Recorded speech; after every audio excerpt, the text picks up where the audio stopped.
sometimes you're dumped literally because you were like a resplendent sun they couldn't bear to look at. And what's fascinating here is the psychological root of that. To understand how someone could reject genuine goodness, we have to look at their childhood. Okay, so where does it start? Children raised on a meager emotional diet, like they're starved of affection or kept on edge. If they're constantly compared unfavorably to siblings, humiliated, or given love that's brutally taken away, That's going to leave a mark. a massive mark. The consequence is that they actually lose the appetite for kindness. They take fright at its approach. Wait, I have to jump in here because I'm really struggling with the logic of that. If you are starved of something for years, wouldn't you eagerly devour it the second you finally get it? You'd think so, right? But think of the actual physical mechanism of starvation.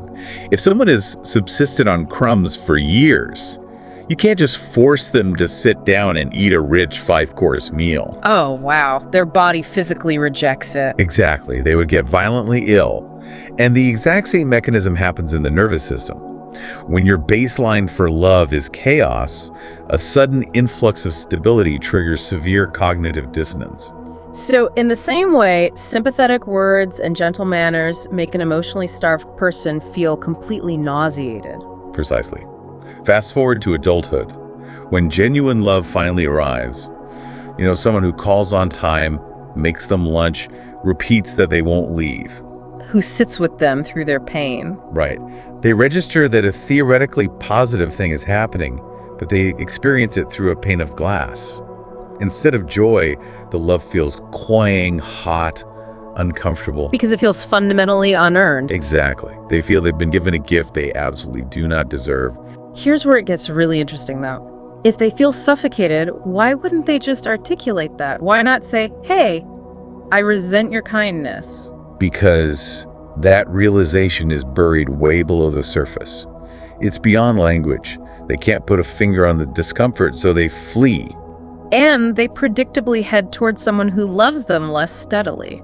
Less kindly, with less focus. Which is just terrifying to find out, right? It feels like the ultimate insult. Why would they downgrade? Because that emotional chaos is manageable for them. It fits. It feels like home. Wow. Okay, so if we connect this to the bigger picture, think about what this means for you, the listener. Sitting alone in a quiet apartment. The ultimate takeaway here is you have to stop adding self-hatred to the weight of rejection. Yeah, you don't need to suffer twice. Exactly. You weren't abandoned because of a fundamentally broken nature. You were let go because your partner literally couldn't digest the gift of your goodness.